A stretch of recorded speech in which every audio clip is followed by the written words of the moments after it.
The Highline Racing League returns to Chicagoland Speedway for race number 5 on the campaign. Welcome back live on FTN. It's the Westlake Royal Building Products Premier Series, and in Joliet, Illinois, we find ourselves ready for more than 120 laps of stock car racing. Welcome to the Richard Smith Memorial. The Highline Racing League is back in action after our first short track of the campaign, and tonight we take it back to Chicagoland for the first time in season 18. Taking a look downstairs, racing has just begun. Pole sitter Adam Bozzi finds himself at the top of the board as we are now moving on to the early stages of this race. 34 drivers registered, 30 of which took a time in qualifying, and now all of which have been able to make it through these opening turns, and we have ourselves a race on our hands. Taking a look at Adam Bozzi looking down and under. Kendall Kerr finds himself in second. Scott Wheeler is going to be now tentatively in third. As we come across the line once again, we find ourselves now getting things started. Green flag to open up the night, but the yellow flag has just flown for the first time. Andrew Baker the cause,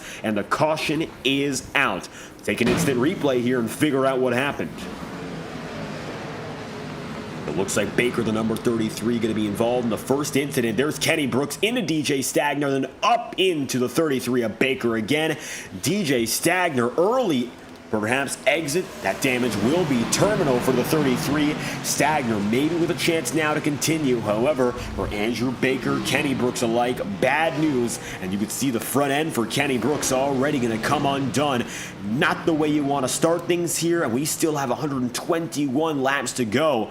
Nevertheless, the caution's going to fly very early here and stack up the field once again. Taking a look now at your live broadcast feed, drivers are putting themselves back together in formation, and it will be Adam Bozzi, your race leader, at the top of the charts. Now, we're going single file pace laps, first of the day under caution. As soon as we got things rolling in these first 5 laps, unfortunately going to have to put things back together. Adam Bozzi finds himself your race leader. Let's run through your starting grid in the qualifying order, and of course some of which has already shuffled, but leading off the day it was Adam Bozzi and Roberto Ramirez inside of rows 1 and 2. Then from there you're going to see the rest of the pack successively 3rd and 4th, Scott Wheeler and Ryan Hines. Hines has already dropped down to the 8th position after that start, and then you have Matthew Rodriguez, Tyler Hampton in 5th and 6th. 7th and 8th place started Lucas Lodato and Kendall Kerr. Kendall making some big gains to already make it up in a second. And then from there, the rounding out of the top 10 sees Alan Kunman and Jimmy McKee respectively. 11th and 12th on the grid today, Chad Winstead and Austin Bloom. 13th, 14th, Dylan Poteet and Matt Muir. And to conclude the top 15, you've got the number 6 of Caleb Morrissey. Final drivers in the top 20 go as following. 16th place, Seb Miller. 17th place going to be Robert Kenny with Tyler Snyder 18th. 19th going to Casey Heschel and Dawson Buchanan in 20th. 34 cars, mind you, in this main event with Corey Blevins, Dalton Beer 21st and 22nd. Then you'll see Brad Kress, Kenny Brooks, Jacob Halm, and Matt Owis rounding out the top 25. Owen's going to be there in 26th, 27th, Colton Gardner and Scott Puckett, 28th. P29 going to Dylan Barons and Andrew Baker, then in 30th. 31st, DJ Stagner on the starting grid, finding trouble. He's in 32nd right now. Ty Smith making some moves up to 26th after starting 32nd. And the final 2 drivers to enter, Connor Holden and Jason Harris, both of which have made up several positions already. The final 2 drivers in your racing order right now, 33rd and 34th, Andrew Baker and Kenny Brooks respectively. So the field stacked together again for what will be its first restart with 119 laps remaining. It'll be the Garage Beer Ford Mustang of Adam Bozzi holding forward as your race leader. Then you got Kendall Kerr in 2nd, Scott Wheeler in 3rd, and Matthew Rodriguez in 4th. Of your top 5 drivers in qualifying, 4 of which are still with us here in the top 5 now. Only exception is Ryan Hines, who is in position at number 8.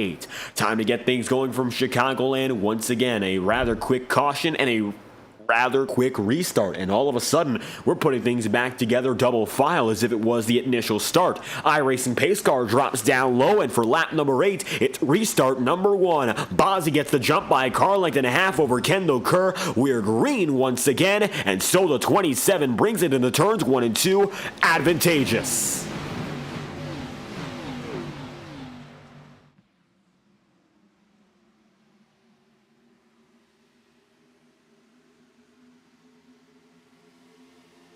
Already going to be 3 wide down the back straightaway. Roberto Ramirez, the man who has to give, and Matthew Rodriguez is the driver that's already taking. It's a 0-1 all of a sudden up inside the podium places. Alongside him, it's going to be Scott Wheeler. And so we're going to be in formation rather quickly. Racing formation, shall we say, away from the pace laps consistently. That's the goal tonight. We saw a few yellow flags intermittently throughout Richmond. Although the heat races were caution-free, we did see a lot of that back and forth. Green flag, yellow flag in Richmond Raceway in our main feature. 100 laps there, 125 tonight here in Chicagoland, so a much longer race here. But at the same time, we will only have one feature and no qualifying heat. Every driver that entered made the show, and all 34 of which are still with us right now, albeit 2 of which are now multiple laps down. Side by side, it looks like Matthew Rodriguez already looking for a race-leading opportunity. Adam Bozzy holds it up high, does not look convinced by the efforts of the 0-1 to go down there and defend it. Instead, he'll keep his position and let Matthew go as he pleases. Here comes the 0-1 machine of Matthew Rodriguez, sliding out of turn 4, neck and neck across the stripe, although it appears the Meyer advantage will be given to the 0-1, and so he is not going to lead at the line, but by only 16 thousandths of a second. It's clear now that Rodriguez has the momentum to mount a charge against the likes of Adam Bozzy. Bozzy wiggles up top, and that's going to be a continuous block on the number 8 of Alan Kunman. Season 15 champion Kunman and 14 champion Scott Wheeler find themselves alongside each other, and Kunman, after what was a strong performance at the Richmond Raceway, looking to put his championship back together. Let's see what the number 8 machine can do here, as he's got Matthew Rodriguez now to answer to. New race leader, but a bit of a slide job, and the 97 goes down and under once again, and as does the 27 of Bozzy. Looks like Matthew Rodriguez, though, uncontested for now. He does have the race lead, and so it looks like the lead battle going to simmer down slightly. VMware number 42 of Roberto Ramirez started in 2nd, down to 8th right now, and it looks like in the early stages, perhaps a little less aggressive than all those around him. Ramirez going to let other drivers slide by, not going to give them much an issue, and Caleb Morrissey's going to be on the up and up right now, gaining 4 positions from 15th up to 11th, and it looks like now he's right beside Dawson Buchanan, although the Buchanan number 4 is now looking to make up spots. See now what comes of it with this battle. Chad Winstead going to find himself down at the bottom, and your defending champ is going to be mired in the outer skirts of the top 10 picture here. Admittedly, 113 laps to go, so what's going on right now doesn't bear much significance in what's left of the race, but at the same time here, Winstead trying to mount a charge, but hasn't really done any gaining. Matter of fact, if he loses the spot to Morrissey, which he does, he falls now into the net negatives relative to where he started. Started in the 11th position, now going to be in 12th as it stands, and although at the lap, of course, that time by start-finish line, he was scored in 11th. He's now outside of that mark again, as high as 8th. He's fluctuated a little bit so far, but once again finds himself on the down and down. Winstead, that number 1 machine, going to find himself in 12th now, and just behind him going to be Matt Muir in the number 70. Matt's made it up from 14th to 13th, 16th to 14th. It is Seb Miller. Jimmy McKee is now 5 down, and he finds himself in 15th. It looks like one of the biggest drops so far of all those who started inside of the top 10. McKee not able to hang on quite as well as his teammate, who, yes, now leads the race. That's Alan Kunman. It looks like Matthew Rodriguez next up has given up that race lead and given the number 8 an opportunity. It's a revolving door at the head of the field in the opening 15 laps. 3 leaders so far, Alan Kunman being the 3rd of which. The SB Design Chevrolet now leads the way. 3 manufacturers represented inside of the top 3. It's a Toyota running in 2nd. It is a Ford Mustang then in 3rd place. And you've got the race leader, Alan Kunman, up at the top of the charts, and that's Chevy Camaro moving up high. And there There's the 0-1 machine of Rodriguez right down low, but not a chance for either of which to make any major moves back or forth.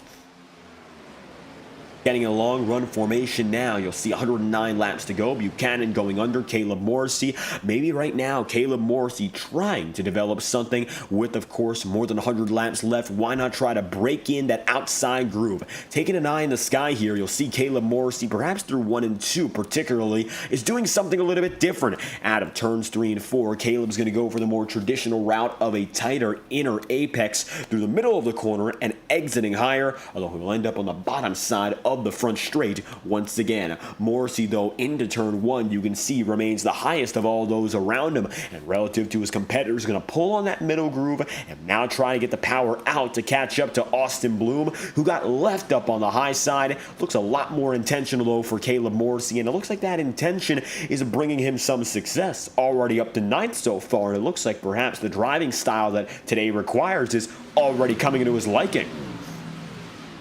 And good to see that of Morrissey right now. He has made up 6 positions. However, the man who's right beside him has made up 10. Looking for his 11th. That's Dawson Buchanan in the number 4. Both of which are fighting there to be the hard chargers of the day. And so far, while Morrissey is just ahead, at the same time, the number 4 machine of Buchanan has come from far out in the field. Coming from the mid-pack, the driver who started in 21st next to him is currently running in 30th. The driver who started in 19th ahead of him, well, that driver is doing serviceably right now in 24th. Right now, Dawson Buchanan is a class above all those he competed with in qualifying, and now it looks like the number 4 machine is doing a real good job of breaking away from where he started and progressing into the battle. Maybe the outer skirts of the top 10 are where he'll lie all day long, but this opening is a fantastic step in bringing some success to that number 4 crew, which of course will be well deserved if of course he can hang on to it from the time here to the time where the checkered flag drops.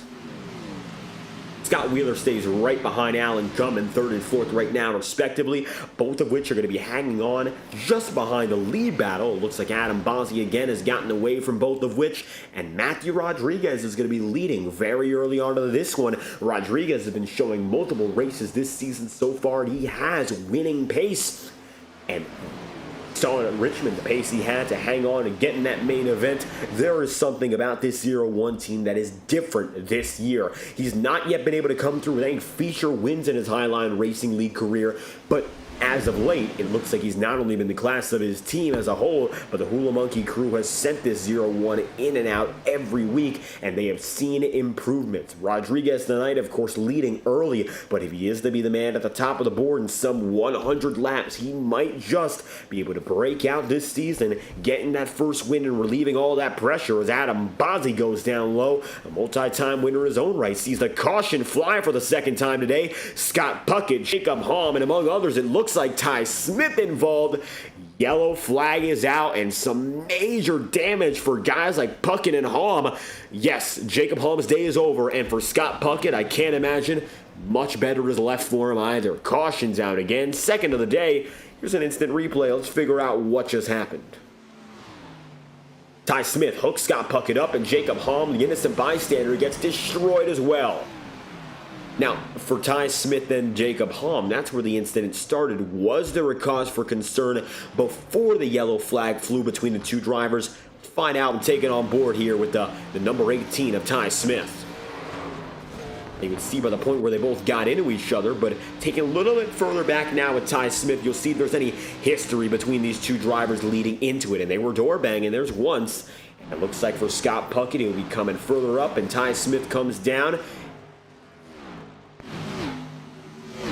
And then from there, they stay right on each other door to door, and Jacob Halm is going to get caught up in the action as well. Both of which definitely racing above their means for how early it was, and Jacob Halm, the most unfortunate of which, his day is done. The motor exploded on impact, and as such, he's going to have to park it for the night. Caution's out, second time today. Corey Blevins additionally has disconnected, and so a quick caution will bring us back down, perhaps to pit road for some, and that's indeed the case, because not only have drivers with damage gone in, but with the exception of leader Alan Kunman, it looks like most everyone else has decided now is the time. We're coming out of pit road, and Adam Bossi is your winner off.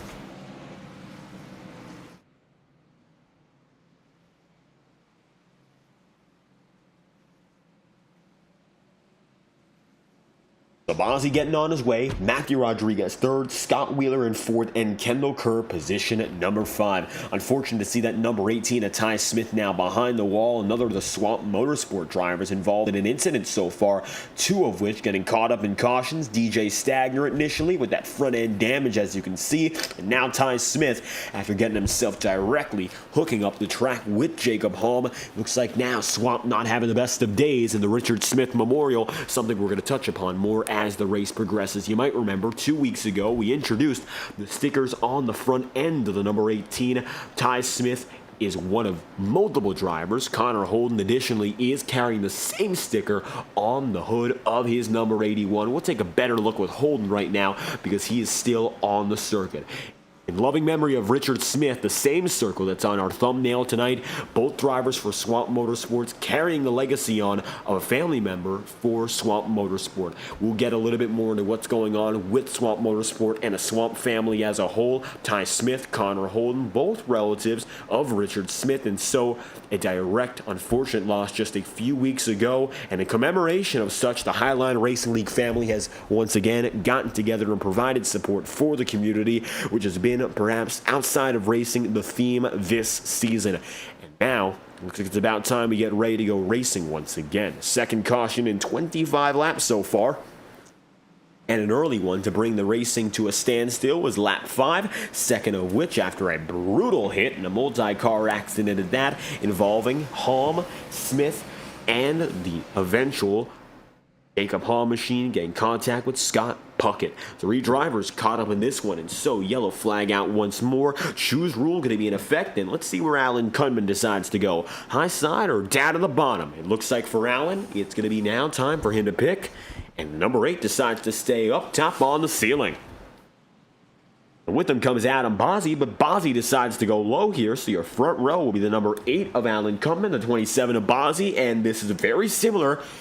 The strategy that was decided upon by Alan Kunman last week. He had speed, and he definitely showed that he could hang on, but he decided to go for an alternate strategy on tire, which sent them far beyond the top 10. Really could not work out well for the number 8s ever since that point, of course. Looking for a rebound tonight. A better finish at that, but it's a risky call with 25 lap older tire to stay out on the circuit.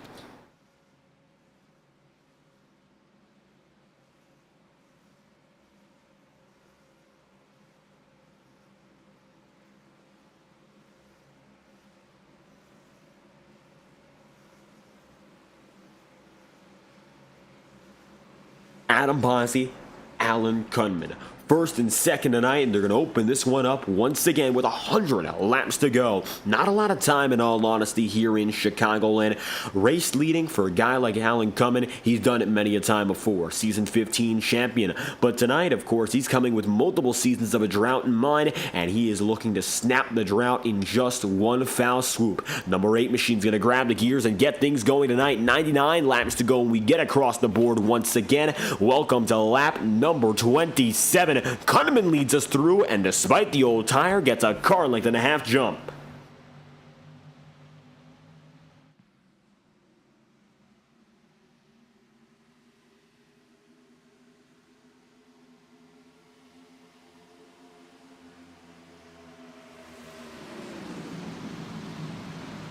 Kunman leading, Adam Bozzi right up top, and here comes Matthew Rodriguez. Matthew not going to be afraid to make it a 3-wide maneuver down to the inside for the race lead, and so Rodriguez finds himself taking it low, but he'll have to give in once again. It looks like Alan Kunman's going to keep on battling, but that battle is going to be short-lived because Adam Bozzi swallows him up, and it looks like his teammate in Kendall Kerr does as well. Now you're beginning to see, even if 1 to 2 laps might be fine for a driver like Kunman, old tires seldom work out. They seldom work in the favor of a driver for a long run, and it looks like right now, despite we've seen multiple times before instant yellow flags, the cautions have not immediately bred cautions so far tonight, and so Kunman's strategy perhaps going to be hindered by that notion. Tires tonight are going to be limited, as we've seen throughout the season. 4 sets applicable over 125 laps, so if you are to be very careless about the way you use them, that's going to be a problem. But if you just manage a tire set for at least 30 laps or so, you will not have a problem tonight, that's for certain, as these drivers are on their second set of rubber. Caleb Morrissey is going to now fight for fourth, and it looks like the four horsemen, two of which are going to be up at the head of the field. Scott Zellner, defending winner, not with us. However, his teammates doing a good job so far. 6th and 97. They are now 4th and 6th, respectively. Chad Winstead trying to get in the mix and maybe make himself the 5th place driver.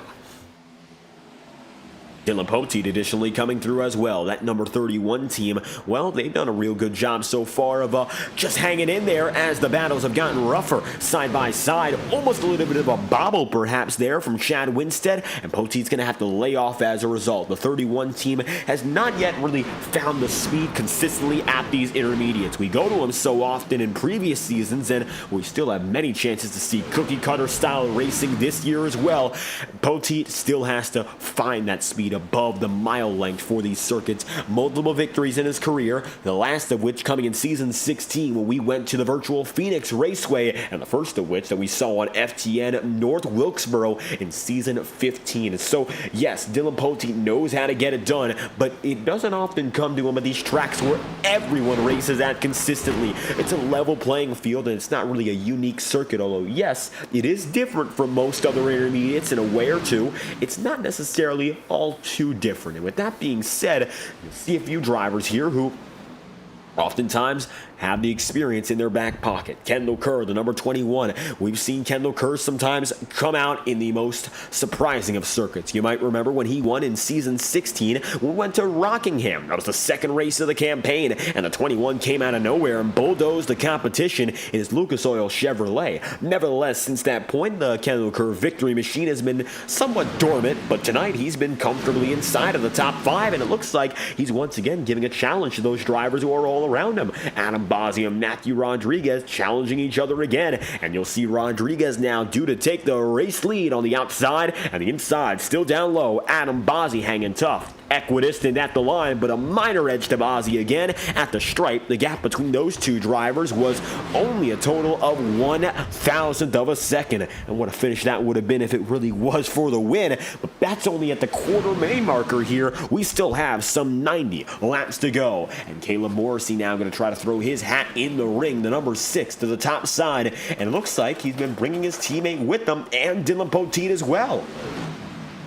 You're starting to see now that second groove come through, and Caleb Morrissey is going to be held up to that top side even if he doesn't want to be down the front straightaway, although it looks less like resignation through the corners and more of his actual intention to stay up through the middle and utilize it to the fullest extent. And Caleb Morrissey is doing a fantastic job of just that right now, keeping himself toe-to-toe with the leaders, and you can see now coming down the back straight, the only driver that is fully ahead of him, that's the man in the 01, Matthew Rodriguez. 35 laps in out of 125 so far. If you're staying in, of course, live on FTN for the first time tonight, or if you've been watching all our previous broadcasts, we had 3 so far tonight. This will be our 4th and last to end an exciting Thursday with Road to Pro Racing, HCBB, baseball action, and the Iora Cup Series as well. This is our 4th and last, so if you've enjoyed the night of FTN so far, we hope you leave a like on the stream, free and fast, and subscribe to the channel to stay up to date with the Highline Racing League. We got a lot of great races on the schedule coming very, very soon. Let's talk about that first and foremost, because these races, we don't quite know exactly when they'll be and where they'll be. Well, we know the time, Thursday, 9:30 p.m. Eastern, but next week we'll go to a short track. Which short track? It's a great question, because these schedules are randomized. We find out when we race and where we race 30 minutes before the green flag. So as a result, drivers don't have that unfair advantage of maybe preparing. If they have a little bit more free time, the playing field is as level as it can get for these guys. Unless they guess the right track and practice there, there's really no way to tell what comes up next officially, and that leaves it to be a much more exciting season and a fruitful one for the drivers who continue succeeding week in and week out. If you've enjoyed what you've seen so far, definitely stay tuned on FTN Broadcasting. It's classic Highline Intermediate Racing, and this series has been to this track many a time before. Ryan Hines now going down to the bottom side on Kendall Kerr. Looks like a quick maneuver there, and as such, the 25 team, side by side. These two drivers, Hines and Kendall Kerr haven't seen all too much of each other. And the reason being is in large part due to Ryan Hines' schedule. Hines and J.R. Houston are splitting up the campaign this season. They are one full-time entry, but full-time rides they both don't have. They're part-time with one another. Down low, you'll see it looks like the number 76 machine of Jacob Hom is gone, and in its place, that's Scott Puckett in the 36, running in the Gold Bond very slowly. Number 36 team is troublesome tonight. 14 laps down after that initial incident. Matthew Rodriguez, 40 laps in, leading the way. Let's take a ride on board right now with your race leader, see exactly what's going on, and talk a little bit more about Chicagoland's history in the Highline Racing League.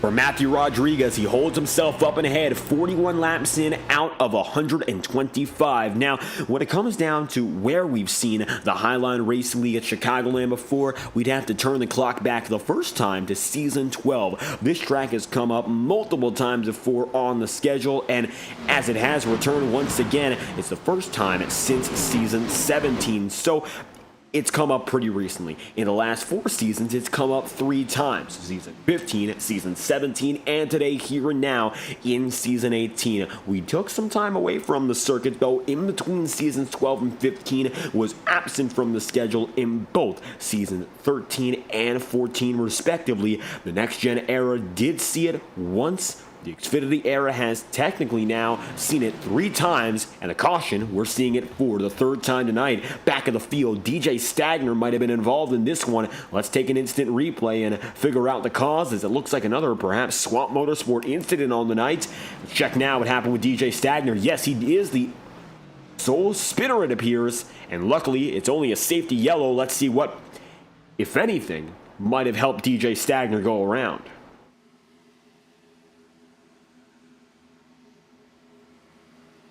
And he goes sliding up down the Brant back straightaway. Luckily, as he goes through this pirouette, 360 degrees of spinning twice over, nobody else hits the number 64. It's good to see at least there was no additional damage. Yellow flag is going to fly once again. Checkered flag, of course, 80 plus laps away. We are now to the 3rd waypoint, and strategy is still up in the air as a result of this incident, where we see drivers come down to pit road after only a 19-lap stint. Looks like most of which will answer no. Some drivers, I would have to say Alan Cumming, the most likely of which, and it looks like he will indeed go down and in. Here, they're going to have to come through. If you didn't go down a pit road before for tire, you have to make it in, and maybe some drivers now banking on the long run from this point onward. Roberto Ramirez comes through. We saw Caleb Morrissey as well. It looks like Austin Bloom is going to stay out on the circuit. Going back to our history of the Highline Racing League, in Season 12, Chicagoland Speedway, Austin Bloom was the man who not only grabbed the pole position, but also won in that campaign. It was a victory, of course, that we did not broadcast on FTN during that season. However, able to get the job done.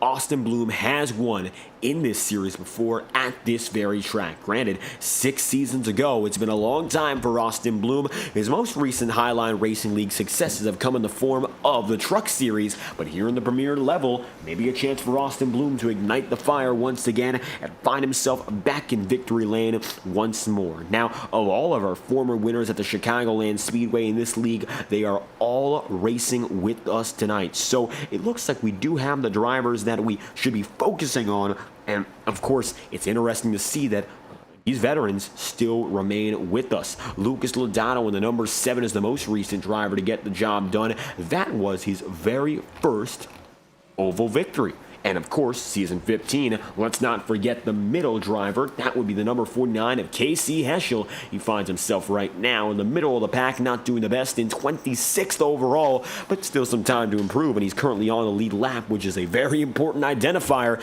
because right now we do have many a driver who are no longer with us on that lead lap from 28th on down. Stagner, Puckett, Smith, Hom, Blevins, and Andrew Baker, with Kenny Brooks 40 laps down, 34th and last. We'll go back green with 47 laps in out of 125, and it'll be Matthew Rodriguez, the man who still finds himself a leader.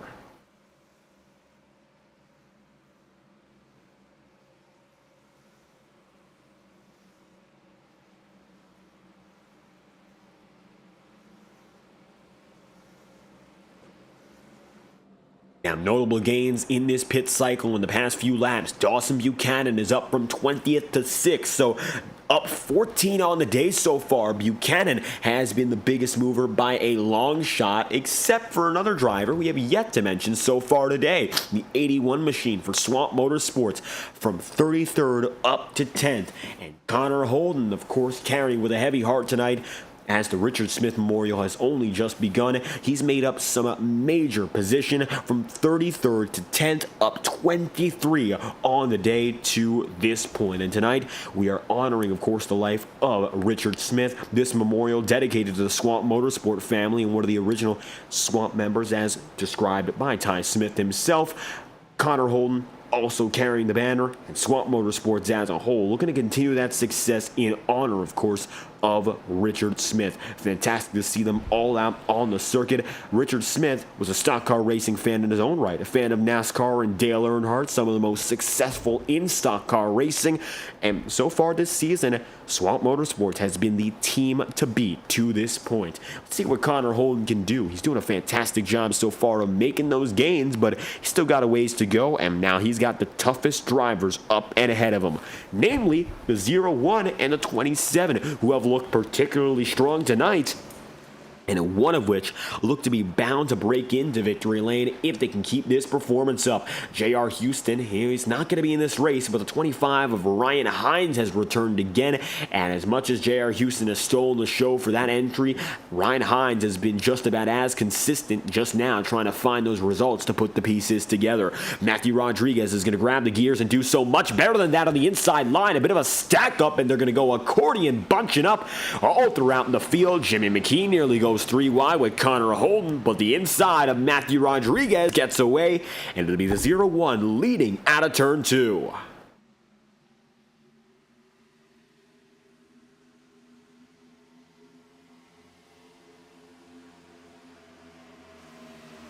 And doing a wonderful job so far, that 01 of Rodriguez to break out, and a quick start at that as the 27 of Adam Bosley holds fort in second. Top two drivers again have such an advantage when it comes to that clean air tonight, and with yellow flags maybe a little bit more consistent than we'd like, it also means that you can get away from the trouble. A stack up like that could have caused an incident, and it looks like we still have drivers very close to each other, minimal space in between. How about Matt Owens from 26th up to 13th, and showing some signs of life inside the cockpit tonight? Maybe one of the best races we've seen of him so far. Now really close, Tyler Hampton is side by side with Dylan Poteet, and 3 wide with Dalton Beer. Now you'll see the consequences. Dylan Poteet all the way down to the grass. He'll save himself at full throttle. Can he get back down pit road safely? Yes, he'll have to merge up the track and lose massive position.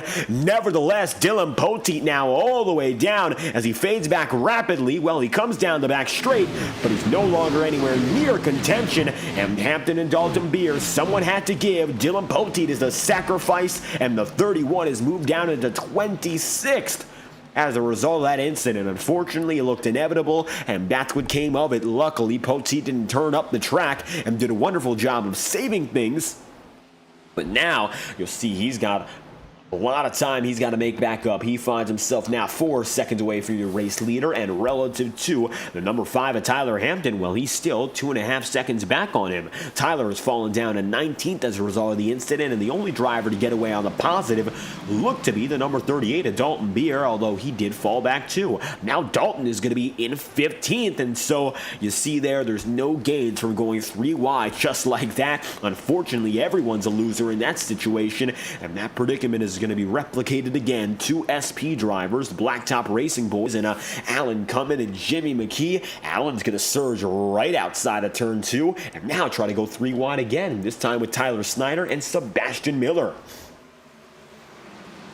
Seb Miller up top on the CarMax number 83. A very promising start to Miller's Highline Racing League career. However, Richmond, a disaster. He was not with us when we went cookie cutter racing in Nashville, and so Kentucky as well. Just not the best start for Seb Miller after what was a promising beginning, and now looking to do things over again. He's inside of the top 10 and maybe a chance now to move up into as high as the 7th position, so long as he can work well with a driver like Caleb Morrissey. He gets through. That's for 8th. Now Kendall Kerr would be P7 just ahead of him, and the lead is not necessarily the focus for these drivers right now. I mean, there's of course no question these drivers can see the lead, and that's going to tempt them to be a little bit more aggressive, but now, position for position, every spot matters. Caleb Morrissey is going to dive down and into the apron once again.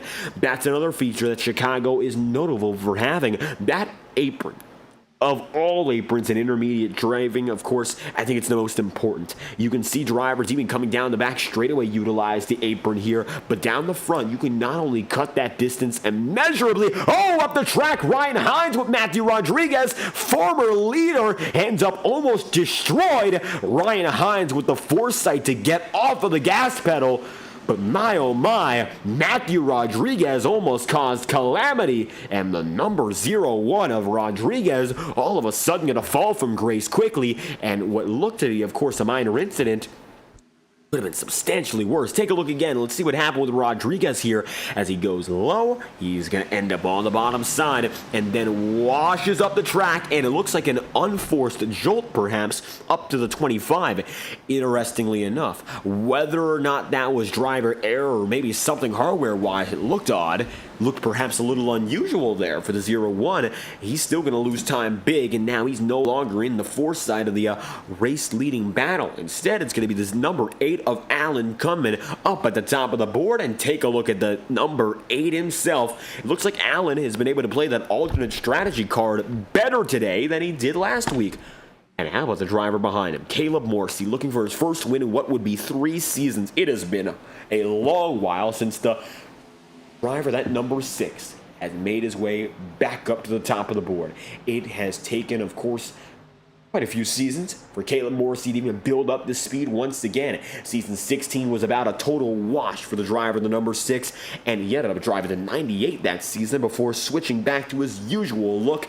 And Channel Lock has followed him through and through. Last season, all throughout, found himself in the mid-pack for the majority of which had a few top 5 runs intermittently, but nothing necessarily remarkable. However, now, as he returns to competition this season, Season 18, the Jonestown Jet might have a chance to put things back together. As you can see now, Caleb Morrissey up on the high side looking for the race lead. Down the brand back straightaway, and a new race leader, the number 6 of Caleb Morrissey, clear for the top position.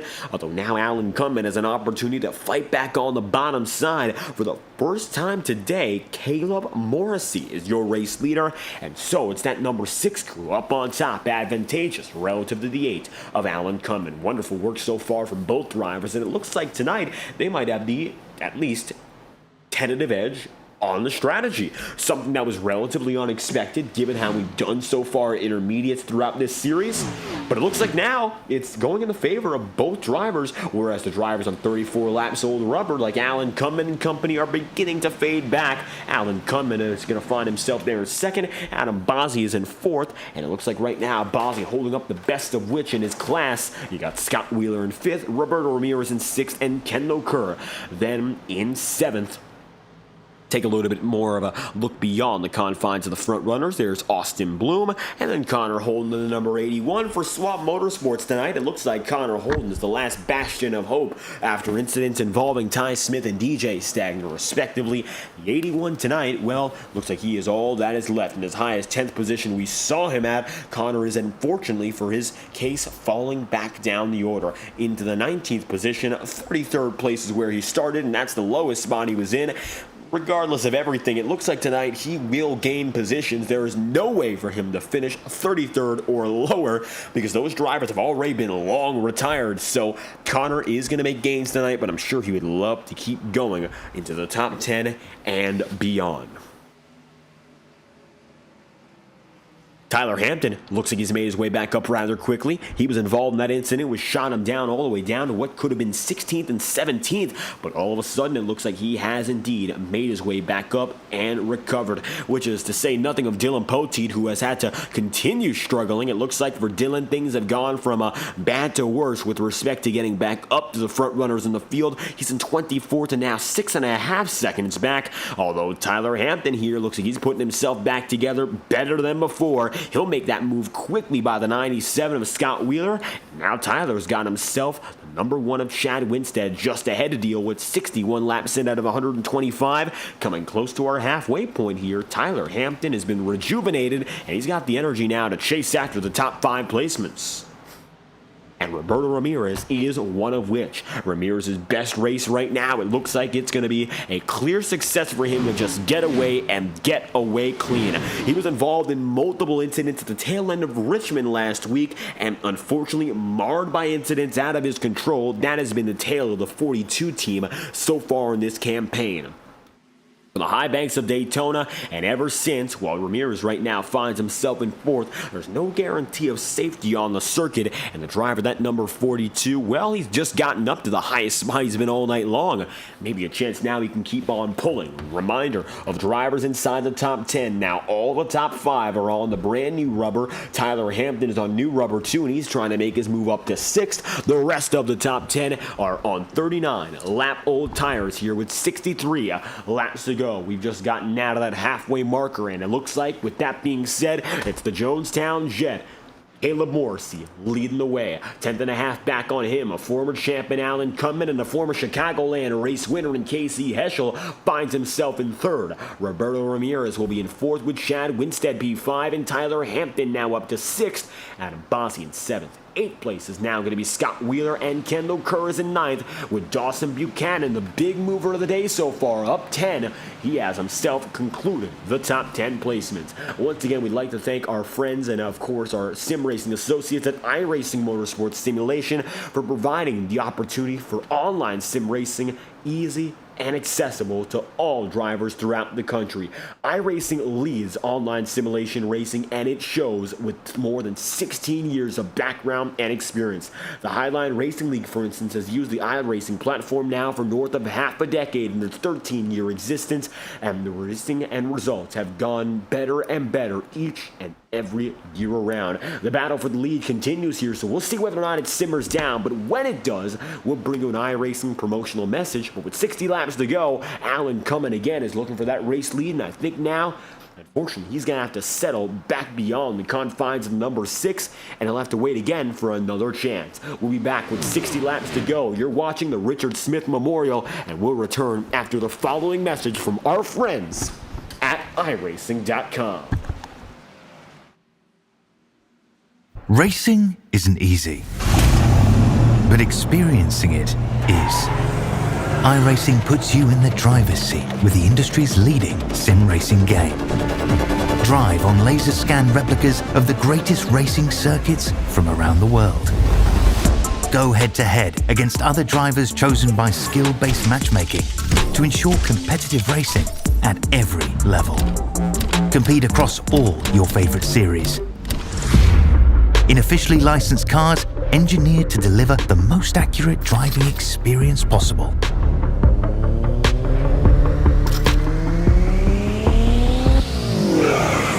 Join a race or host your own with players from across the globe.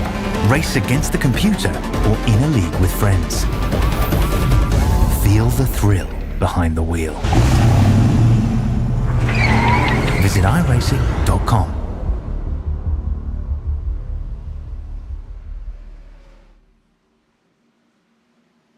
Caleb Morrissey still going to be leading Alan Cumman here, and it looks like while the number 8 machine has been feisty, hasn't quite gotten a chance to fully pounce on the opportunity at hand.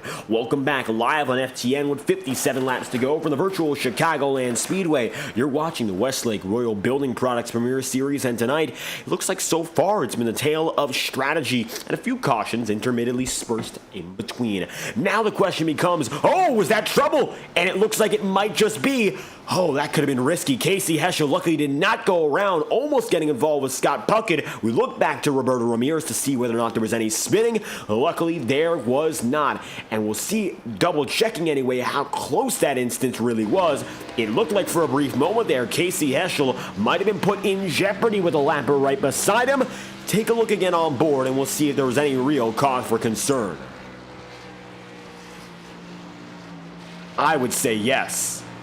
I would say Casey Heschel was definitely lucky with that one, and as such, he's going to get away, but he could have been tagged at a speed of more than 150 miles an hour, which would have sent him shooting around the track and eventually could have brought us to a yellow flag. Luckily, no involvement with the lappers in that brief moment, and so as we take a look back once again on that incident, well, it isn't going to be the be-all, end-all, and so the race-leading battle continues between two drivers, and Casey Heschel still watching on.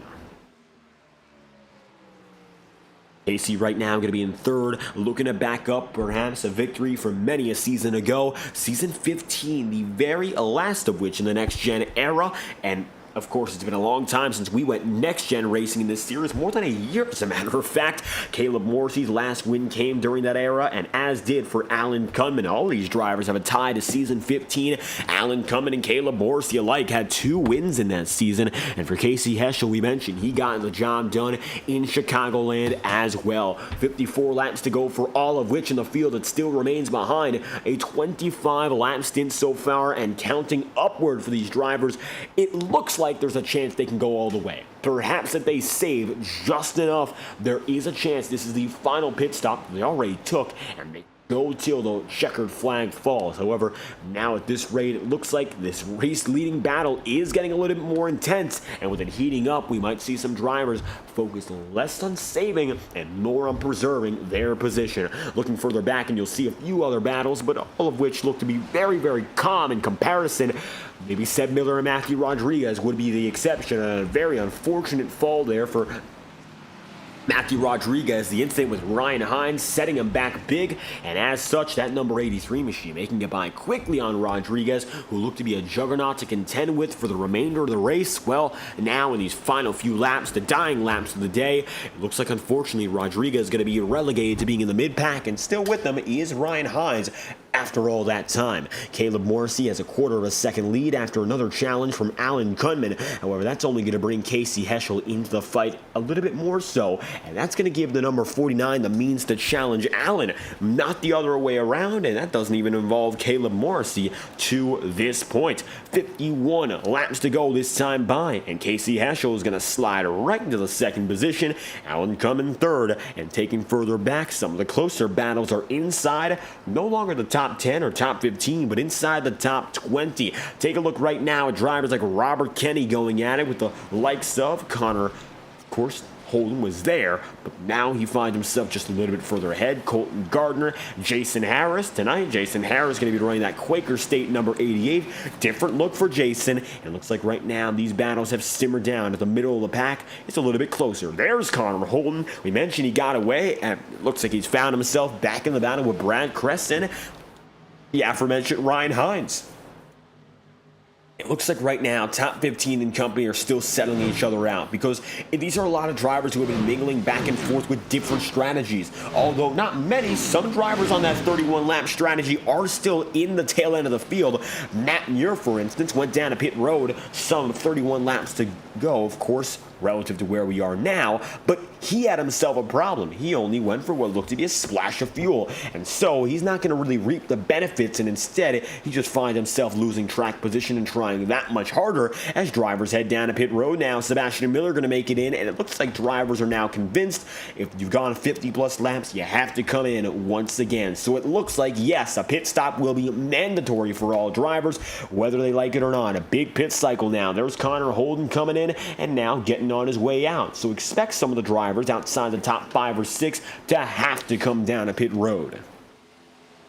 And when they do so, could be anywhere from now to the next 10 to 15 laps, as it looks like already some are testing their patience and seeing how much longer they can ride out until the job is done. Ryan Hines just went in, and with them came the number 25 and the 3, Austin Bloom. And so another pair makes the move in. Jimmy McKee and Tyler Snyder as well. And here's a gaggle of drivers, including Matt Owens and Robert Kenny. With them, Matt Muir and Kenny Brooks alike. Let's see now what happens as these drivers pull right by the start and finish line. Looks like they won't go in, but they're going to leave a few others to do so. Notably, Brad Crest just dropped in. And it looks like just beyond the number 9's confines, another driver, and that will be Robert Kenny.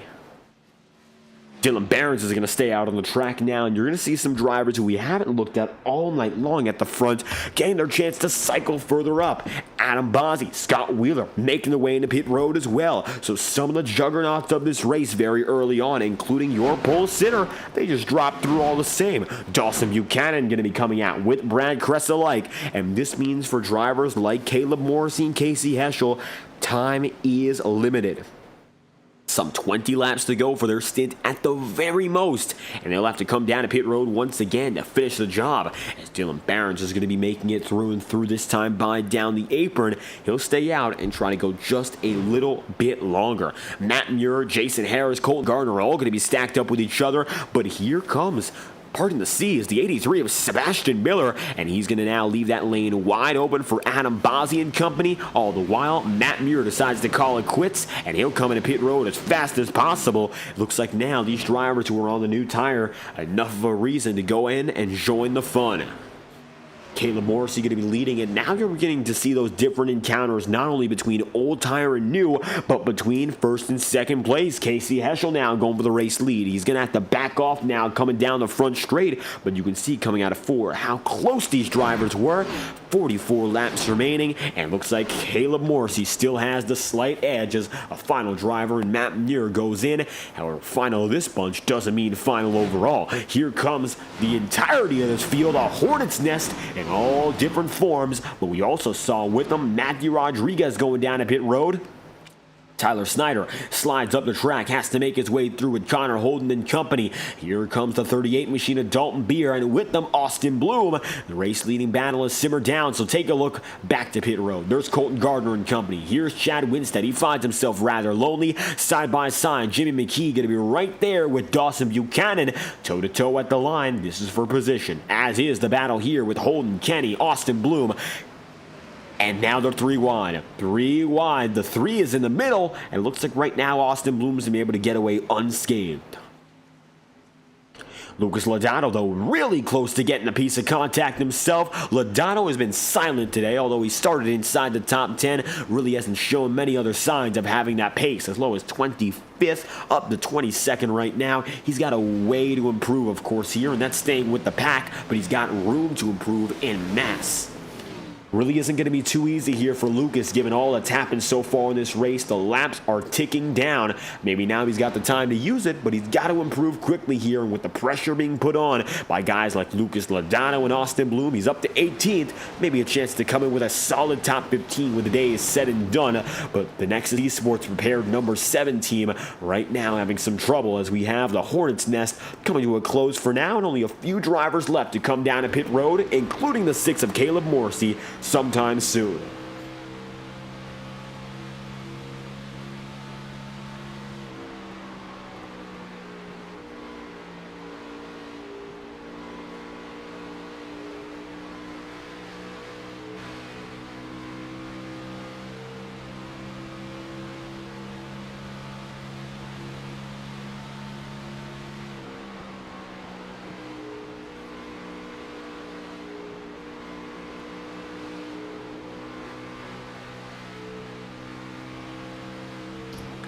Right now, Caleb Morrissey, try as they may, nobody's been able to get around him. You watch on the back end for a lap and you see Caleb has not been particularly aggressive with how he's been defending. He's simply been running his race and riding up on the high side. doing a good job at just that. This could be a major winless drought snapped in just one race, and quite the unexpected one at that. When we talk about the championship standings, Caleb Morrissey is not necessarily a major factor right now.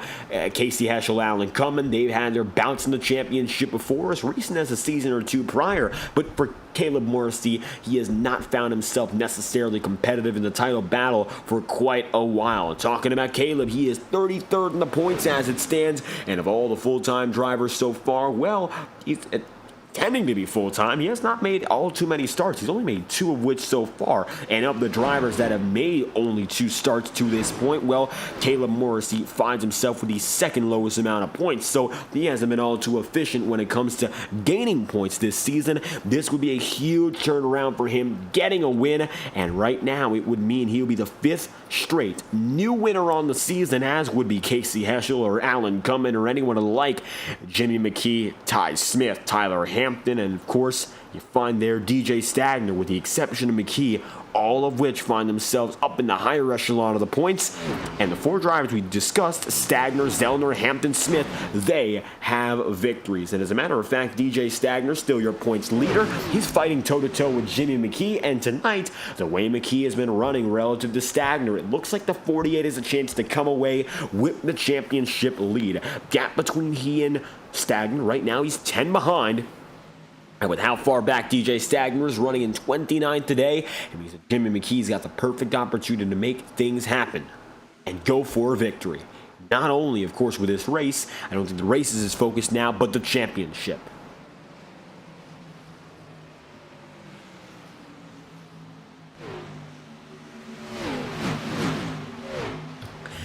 Tyler Snyder going to go right under. This is the battle here for 12th, and these drivers are still 1 lap down. Lucas Lodato also coming with, and maybe now that we mentioned Lucas Lodato for the first time, he's looking for that TV time, and he's going to find it again. Tyler Snyder on the side takes it to the down low, and with them brings Lodato and maybe even Ryan Hines. And it's going to be Three's company that brings Jimmy McKee just barely to the edge of the top 15. He's 15th now, and maybe Connor Holden might be the next up to take one from him. Now you'll see some drivers in a little bit of trouble. Smoke there, but nothing major. Drivers going up and down the track, but drivers coming down to pit road. It's happening again. Casey Heschel just went in, as did Chad Winstead after 47 laps. So for Caleb Morrissey, he's going to come in this time by as a response, and he'll bring Alan Cumming. He'll also bring Tyler Hampton, and who doesn't he bring?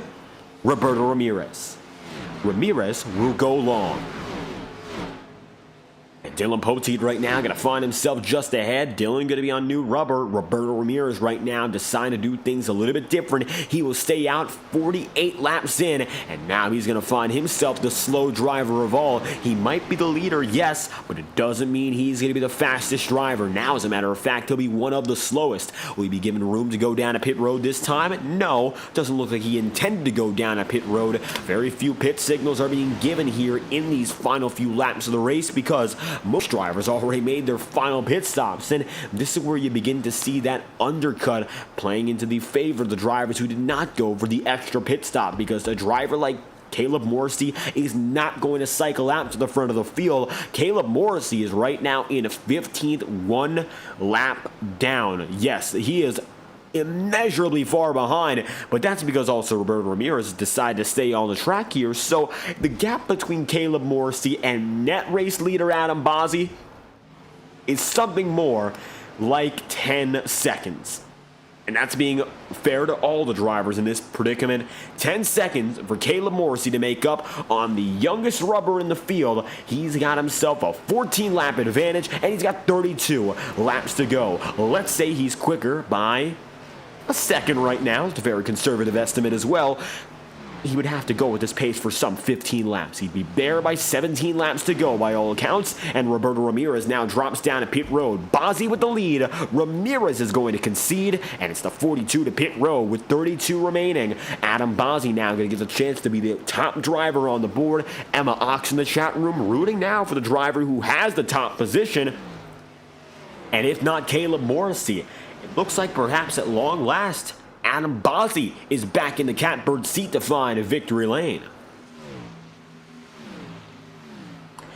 42 of Roberto Ramirez now going to be officially dethroned, and as a result, Caleb Morrissey's gap to leader is going to be coming out to only 6 seconds. So 10 seconds, well, you say that, of course, about the driver, the number 6 machine. That sounded like he could do it. He only has to deal with just over half of that margin and still more than double the time. 31 laps to go, 6 seconds to make up, and Caleb Morrissey that time by was a flat second quicker than your leader, Adam Bossi. Let's take a look at the last 4 laps to show the real difference when it comes to the gaps. And you see how clear it is. 92 laps in, 36 seconds behind your leader. 94 laps in, 22 seconds behind. 95 laps in, 4.82 seconds. The numbers will reveal themselves as the race continues here, but by lap 100, you'll have a fully, shall we say, justifiable estimate of where Caleb Morrissey is relative to everyone else, because he is steamrolling through lead lap drivers. Those were 2 passes in 1 set of corners. It might be 3 coming out of turn 4. Yes, it will be. Caleb Morrissey just made it by 3 drivers in 2 turns, and those were all for position, making the field look like it's standing still. He's also bringing with them Casey Heschel, and Casey right now is going to be a few cars back, and admittedly, those drivers are also going to make it very easy on him. You can see Scott Puckett is still puttering around the circuit here, and 28th place will give Scott one thing. He has not given up tonight. It is not a race that has gone his way in the slightest. He's 28th, and where he started, but he's got a car that I'm sure he wished he could go back to where he started and when he started, to when it all began here. And you can see Crab walking to the extreme. He's got that thing tilted out to some 25 degrees down the corners. It's especially noticeable, but that 36 is lucky to be out there on the track given the amount of damage he has. Caleb Morrissey up to 5th here, and the charge for the race lead is full on. It is an assault up to the top 5 positions. 2.5 seconds left here. And of course, 28 laps to go. If he even went just 1/10 of a second quicker, he would be able to make it easily up to that top spot before the checkered flag stalls.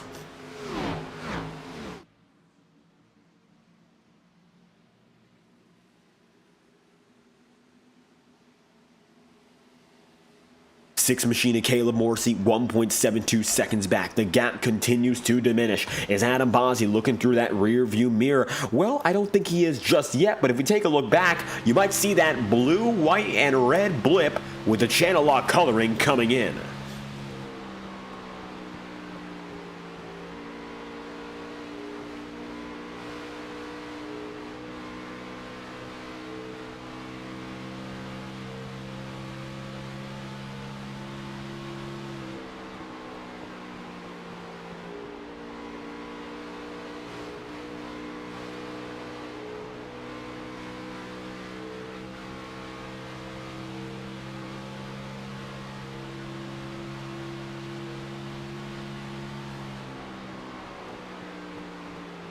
And now it's no longer a blip. Just a lap makes all the difference. Here comes Caleb Morrissey back through the middle and down the Brant back straightaway. It looks like now there's nothing that can stop the number 6 from trying to go for the move this lap or the next coming. The number 6 is going to go down low, and it's as quick as he comes, he goes. Caleb Morrissey, new race leader, 24 laps to go, and the power of the new rubber kicks in quick. Morrissey up and ahead. Casey Heschel 1 second behind, and the battle's not just over because Caleb Morrissey got the lead.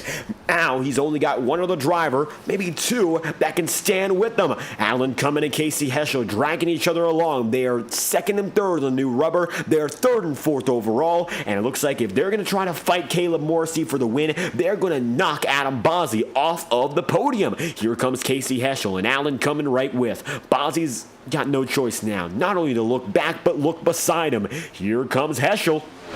And up top he'll go. Adam Bossi tries to use that preferential inside groove. Lapper of Dylan Barron's going to get in the way, and Adam Bossi realizes here and now there's nothing he can do. And so, 1, 2, 3, all on new tire, and it's the Jonestown Jet. Caleb Morrissey leading with 23 laps to go. We're going to crank it up this time by with 22 laps remaining with the best iRacing camera providers on the market. Visit trackcams22.com for additional information as we head now to the final 20 22 laps. We're going to get things loud, courtesy of our friends at TrackChems22.com. Let's crank it up now with 22 laps to go from Chicagoland.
As soon as he got it, it's no longer his. Caleb Morrissey up to the high side. Casey Heschel, new race leader. All of a sudden, the 49, he is on top of the board, and the Jonestown Jet now seeing that race-winning opportunity perhaps fade out of sight. The reason being, Casey Heschel is younger tire than Morrissey, but also Alan Cummins is younger tire than the both of them. Is there an opportunity for Alan to make something of it? We're going to find out as we conclude our crank it up here and we go from that 22 lap to go marker. Take a look at how Casey Heschel got the race lead. We're going to bring it back to that point and show you exactly how the number 49 got the job done. Caleb Morrissey was... You could see it, he was a half second ahead. And at that point, it looked like the number 6 had very little left in him, but to coast around the circuit for 20-some laps. But he made a mistake, and you'll see exactly where it came through. Coming down the brand back straightaway, it didn't look like there would be much that Casey Heschel could do there, short of biding his time and going through turns 3 and 4. Morrissey staying all the way up top, and you can see Casey Heschel digging it down to the bottom, getting closer and closer.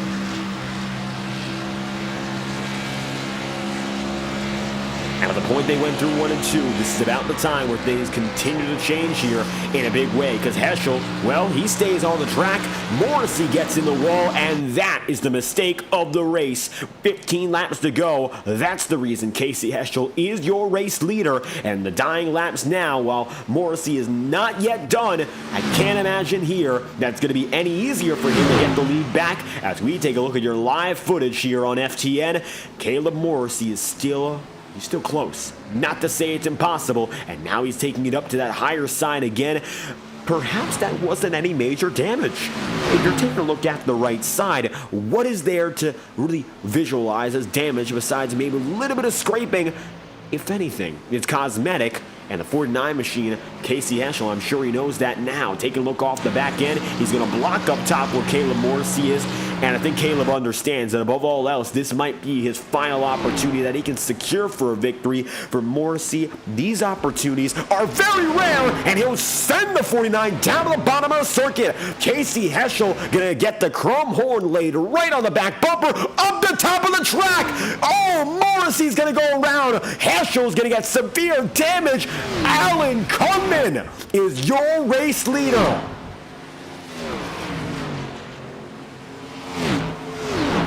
Unbelievable. Casey Heschel's going to go down the track, is he? Up the track, Heschel is destroyed. What's the call on the field? We stay green. Heschel is in the wall. And Morrissey looks to barely get away. I'm not sure what's going on here with Casey. He's staying up on the track, hopefully waiting for a chance to escape low. And for Caleb Morrissey there, whether or not that was desperation in the final moments or something of that sort, well, he's still in third. Oh, goodness. We'll see where the call stands on that one. But Alan Kunman, well, I think there's a gift-wrapped victory if we've ever seen one. Take a look right back. Caleb Morrissey and Casey Heschel one more time. You can see this is the point where they slide, but take a little bit further back and you'll see all the context of this one. 10 laps remaining here. Alan Kunman leading now by 16/100ths of a second. And, well, this is exactly how he got the lead, waiting in the wings. First off, Morrissey does get into Casey Heschel, and that's what starts it. Does Heschel come up the track? It looks like yes, Heschel does. And Morrissey, no stranger to that chrome horn, lays on it again. Kunman gets unbelievably lucky there not to get caught up and turned around. Morrissey stays in the podium despite the fact he scrambles through the grass. And Casey Heschel's day is effectively done as you can see him slam right up into the high side of the wall. Right there, Casey is going to be outside the top 10 now after such a promising day for both Morrissey and Heschel. Alan Kunman leads with the single digits now, the final laps of the day.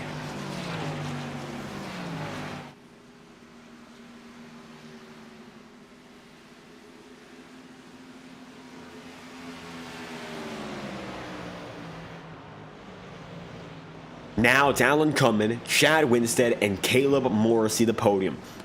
Well, for Chad Winstead here, well, there might not be much a chance for him to get the race win. He's getting closer and closer to that victory, whether or not he's been expecting to do so.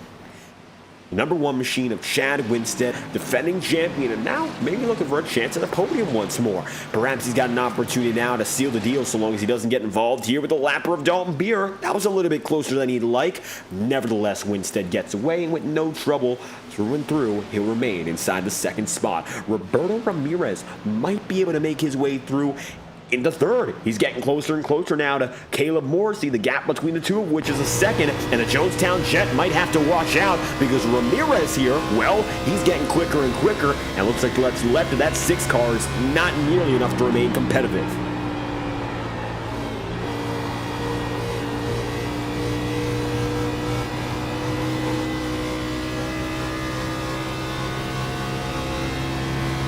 Dalton Beer coming up on first and foremost here, so lap traffic will still continue to impact the way these drivers are going at it. Caleb Morrissey remaining on the top side of the track here, trying to use whatever's left of the car to maybe go around at the highest speed possible. He might actually be getting a little bit closer here to Chad Winstead, all things considered, as Roberto Ramirez tries to get back up to him. Morrissey might not have enough damage to really stop what he's been going at, and maybe Dalton Beer slowing him down more than anything else. Unfortunate for both Heschel and Caleb Morrissey there as the aggression completely changes the tone of this race. And as a result, Alan Kunman, well, he's going to get what is the best redemption possible for what was a Richmond Raceway for him. He had pace, but wasn't able to really execute on strategy tonight. The strategy executed itself for him, and now with the final 4 laps just ahead of us, it appears clear as day. As long as Alan stays clean and green to the very end, he's got himself a race victory to look back on as his first of the season, and he will be the 5th driver of this campaign to find his first victory. We have not seen a repeat winner yet so far, and looks like with Kunman at the helm, we will not until at least next week.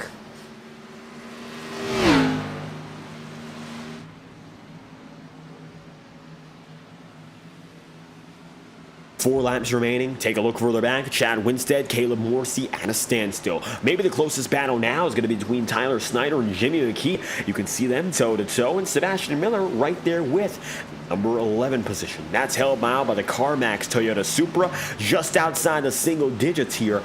Maybe a position, maybe 2. That's what's left for Seb Miller, and maybe 3 for Ryan Hines. 3 laps to go this time by. The 25 crew has done a good job so far of recovering from that pit strategy call. It looks like, well, it wasn't a bad call necessarily. It sent him far back and just not enough pace to pull himself back together when the going got tough. Sebastian Miller on the wall. That's going to give Ryan Hines 1 position, and now he's got his direct focus on what's ahead, maybe 2 to come, as the 87 stays up high and the 48 remains on the bottom.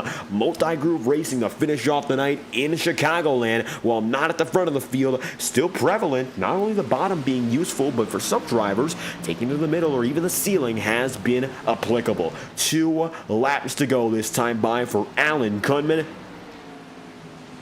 Blacktop Racing looking to come around and find its first victory of the season with their most recent champ.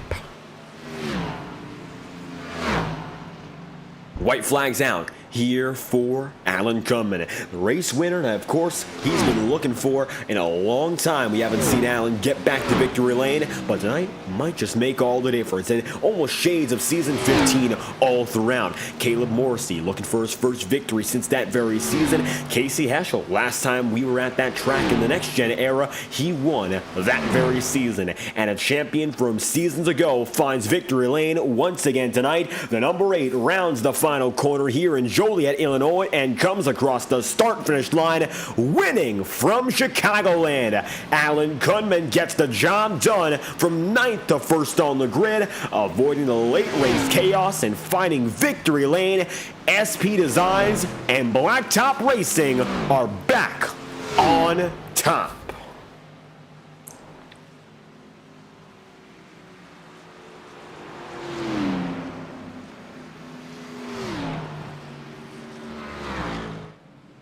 Alan Kunman getting the job done tonight. Caleb Morrissey does hang on for a podium, but Chad Winstead, a very surprising second place finish. All things considered, a podium of most unexpected proportions, as now Kunman begins to burn down the house.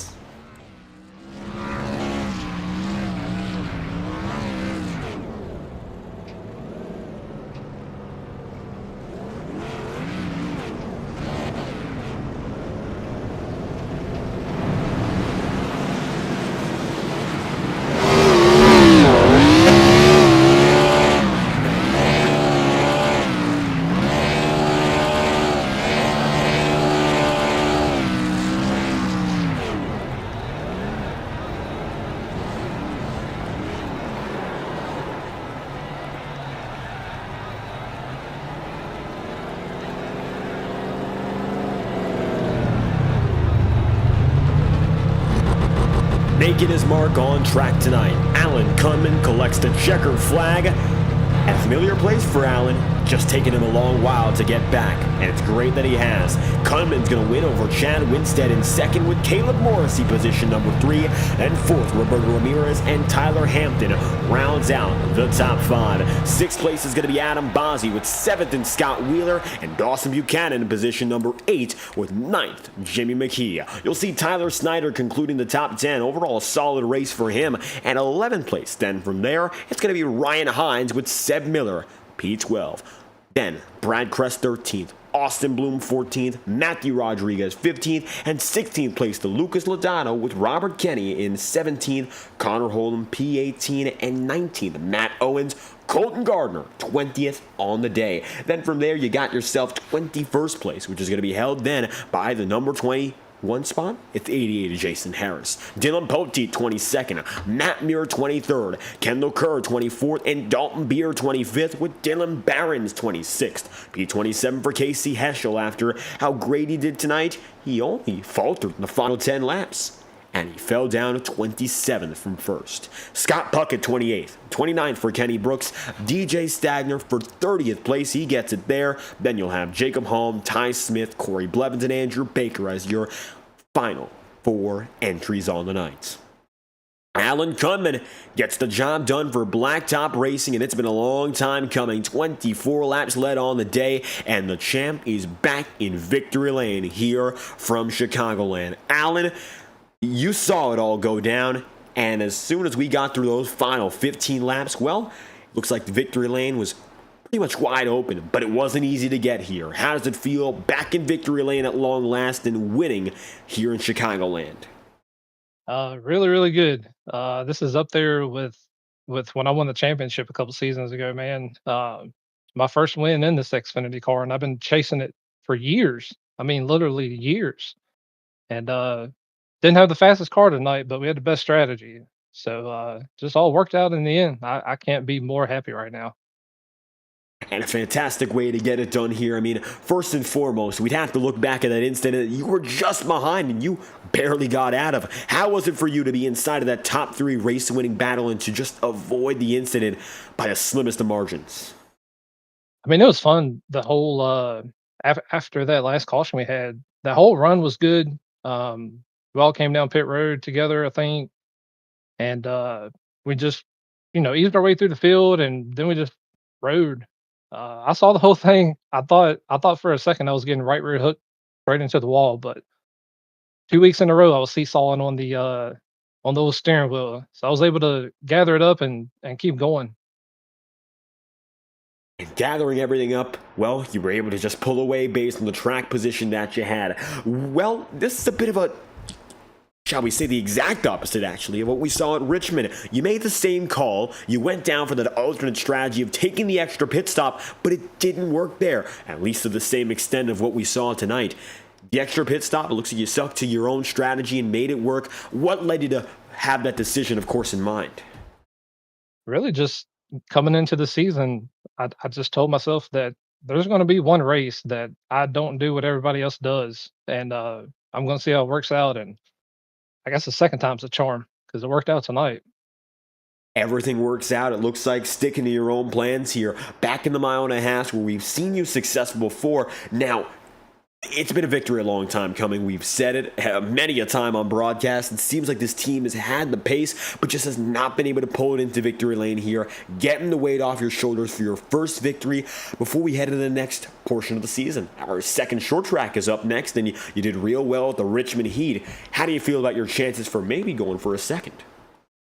Oh, always feel good going into a short track. Everybody knows that's always been my prowess, I guess. So I always look forward to it. We're going to try to make it 2 in a row for sure. And a great way to start that cause. Alan Cunman, 24 laps led here from Chicagoland. If you have any final shout-outs you'd like to give or last messages on the day, we'd love to hear it. Yeah, just shout out to you putting this thing on every week. Always enjoy going back and watching them on Fridays, and all the guys that show up. This is the biggest field that we've ever had, I believe. And it's been pretty consistent, 30, 33, 35 cars every week. So I appreciate everybody. I really appreciate everybody keeping it clean there at the end, because I was just praying, but hoping, like, just give me the white flag. So glad we can keep it clean for a while. I know my teammates were asking me questions and talking to me the last 10 laps, and I didn't say a word. I wasn't ignoring y'all guys. I was just focusing. Still love y'all. But yeah, no, just appreciate everybody. We'll see you next week. And we're going to be back next week, of course, looking for more. Alan Cunman, first victory on the campaign, collecting the checkered flag here. Thank you again for your time. All right, appreciate it. Coming on the move, Blacktop Racing coming home with a victory. Chad Winstead going to be standing by with us. And overall, of our podium sitters, perhaps the noticeable, perhaps the most silent on the day. Nevertheless, Chad, things worked out just fine for a top 2 in what overall ended up being a chaotic final stint ahead of you. You kept your nose clean and kept your head down, and that brings you here. Yes, sir. Needed a little bit of luck tonight to get it done, but happy to be back up here. Hate it's another second place finish. Wish I could have been battling for the lead. Probably could have, but ran into a couple of lap car problems early in that stint, and kind of cost me my chance to get up there and race Allen. But maybe it was for the best. Didn't get involved in in that incident. But luckily the strategy worked out tonight. And strategy working out pretty well. You mentioned that tire strategy was the most important thing, and it looks like you decided to go with the route of going for an extra pit stop, which seemed to work out for all the podium sitters here. And that final run, much shorter. We got to talk about that first and foremost. Sticking to that plan and deciding to go a little bit longer for that overcut of sorts. What led you to believe that was the right call? Yeah, couple of things. I actually had a little bit of right rear damage due to some net code, and it was affecting my run. So I knew I needed to come down and get that repaired if I wanted to have any chance. I was just falling back from like 4th to 12th, 13th. So I knew I had to get the damage fixed. I decided to go ahead and take tires because I know we have the capability of running it here all the way green, and I was just hoping for the best. And so I came down, got that damage fixed, and just had to race my way through the field in hopes that we stayed green. And I think if I didn't have that damage and didn't have the lap car incidents, I definitely could have been battling for the lead, or possibly could have been out in front after all that. But it is what it is. Second place finish. I can't be mad at it. And overall, a good points day. That's what it comes down to. Although not able to get up there and lead consistent laps, able to get the big numbers in with the second place run. Now, second short track. That's what's coming up next on the schedule here, and there's room for chaos up next. How do you feel about your chances as we head back to another very chaotic circuit potentially? Yeah, hoping for a Kern Speedway or something like that where I got the win last year. I think last year I finished second in Chicagoland too, so maybe if we can get Kern, I can replicate another result. But yeah, I'm looking forward to it. I personally enjoy short track racing. I know sometimes it can be a little hit or miss with the chaos, but I've had some string of good luck at short tracks, so hopefully we can carry this momentum in there and do what we did last year. Just keep rattling off these podiums and climbing back up in the standings after an abysmal first couple of weeks. And now on the way back up. Chad Winstead tonight. You saw the highs and saw the lows, but ended at a higher point. Second place here from Chicagoland. If you have any last messages, we'd like to hear them. Yeah, congrats to Alan on the win, and it was a fun race tonight with a lot of guys. Had fun battling, so good clean racing again tonight. I was happy to get back to that, and shout out to Adam and all the admins. Adam had a really good race tonight. I felt like he was probably the car to beat if the strategy was different, and shout out to my QCR teammates for working with us on the strategy, and anybody out there that's watching, friends and family. Love you guys. Thanks. There we have Chad Winstead, second here from Chicagoland Speedway. Once again, stopping by. Thank you for your time. Thank you, sir. With Winstead on the move, last driver to speak to the number 6 of Caleb Morrison. What was an up and down night for the 6 crew, able to come away with the podium, and what a night it ended up being. Of course, leading laps and having the chance at victory, and still coming through with the podium all the same. How do you feel? I feel wonderful. It's been so long since I've been able to talk to you, David. So this has been a relief. We've been looking for this effort for a long time, and to see it kind of come together for tonight it just felt really well, really good. Car was on rails. Could have had a win, but coulda, shoulda, woulda. It's all about taking calculated risks, and sometimes you take the wrong ones, and it just didn't pay off for either Casey or I, and it sucks that he got junked, and it sucks that car got wheel damage. It is what it is, though. You gotta race hard, and you gotta try your best to win no matter what. So if I have a chance to do it, I gotta go for it. And just unfortunately, it didn't work out our way. But a good win for Allen. I thought it was a really entertaining race. The strategy got flipped on its head from the beginning with tires and pit, and we just happened to fall in the right strategy and make the right calls and slowly pick our way through the field. And man, it just felt great running some lead laps. And you mentioned that even beyond tire strategy and whatnot, you kicked off the race and had some pace to make it up inside of the top 5 even before we saw those cautions back and forth. What about Chicagoland? Because it seems like you had that top 5 speed from the jump clicked with you when it came to how things went.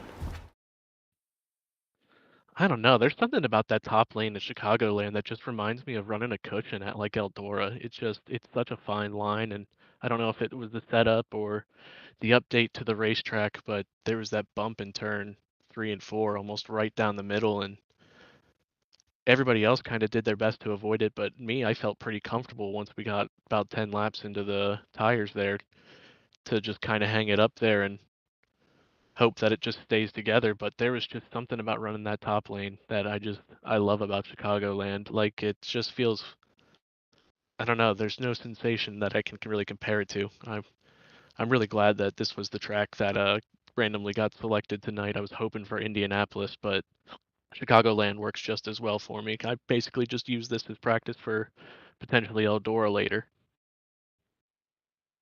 And it looks like ripping the top side, well, that was the story of the start and the story of the end for your chances at victory. Nevertheless, able to come out with the podium, but how was it in those final laps battling for the race lead alongside Casey Heschel, Alan Cumming, and others?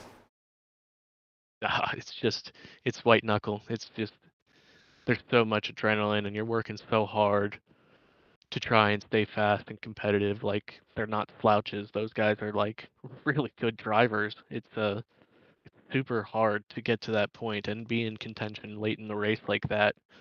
So it just, like I said, calculated risk, and we just came out the wrong end on that calculated risk. It is what it is. You have to live with it. I know Casey's going to be upset and probably talking all his smack in the chat, and that just is what it is. He's going to be upset for however long. Doesn't really matter. I mean, you got to race hard in this league, and I feel like a majority of those people in the field probably would have raced me the same way, and that just is what it is. But number 6, Channel Lock Ford Mustang, was just on rails. I mean, I wish we could go another 20 laps, and even with wheel damage, just to see what would happen. But it is what it is. We'll move on to next week at a short track. Hopefully we put on a good show for everybody. I definitely had the blast running up front and going for it late in the race and making a show of it.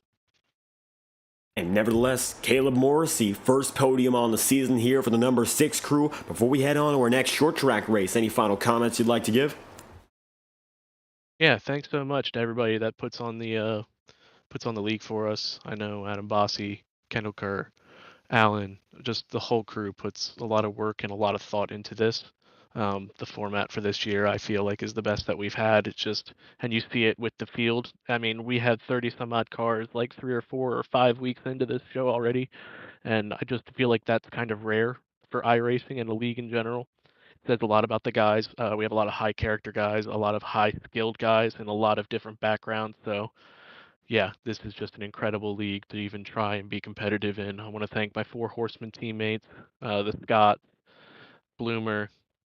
Thanks, guys, so much. All the support. I mean, we were down so long, just having pitiful performances like season after season after season, and it's really hard to get your confidence back in that because there is no comparison to running the league. Like, you can't go on the official races in these different cars and get that same experience and be raced the same way. So props to everybody there. Thanks to my wife for letting me do this. Appreciate it. And I think we'll wrap it up from there. Been a long time coming to find a podium yet again for the 6 crew. Caleb Morrissey, third on the day here from Chicagoland. Thank you again for your time. Thanks as always, David. Hopefully talk to you soon. With Morrissey on the move, a word from our top 3 drivers. Well, Caleb Morrissey hung on for a top 3 despite that incident, with he and Casey Heschel at the front of the field. Chad Winstead from 11th to 2nd on the grid. He saw both sides of the story from the bottom of the field to the top, and Alan Cumming has been waiting seasons for this chance. He started first. Of course, when it comes down to it, he got there at the very end, getting the job done. Victory lane for Alan Cumming here in Chicagoland. It's taken him a long while, but Alan is back. And we'll be back at a short track in just a week's time, same place, live on FTN. If you want to join us, well, make sure to leave a like on the stream, subscribe to the channel, and we can have you back for our next event in the Highline Racing League. If you take a look at the schedule, you'll see short track. Up next is our next track block on the campaign. We'd love to have you there with us here, and of course, a lot more to come with this season. Season 18 only just getting started. We go till the end of November. If you enjoyed, of course, we hope you stay tuned for future FTN content. I've been David Croyt, commentating and producing. If you'd like, you can scan the QR code that's on your screen to join all the broadcasted leagues we host, including the Highline Racing League and the Iora Cup Series. We'd love to have you join the fun on FTN as a driver or a viewer alike and enter the FTN broadcasting community. Thank you for tuning in to tonight's exclusive coverage of the Westlake Royal Building Products Premier Series for the virtual Chicagoland Speedway.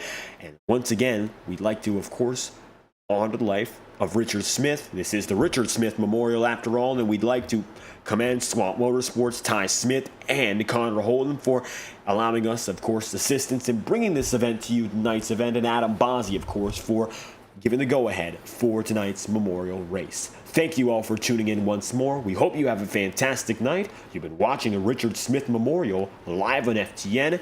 Hope you have a fantastic night.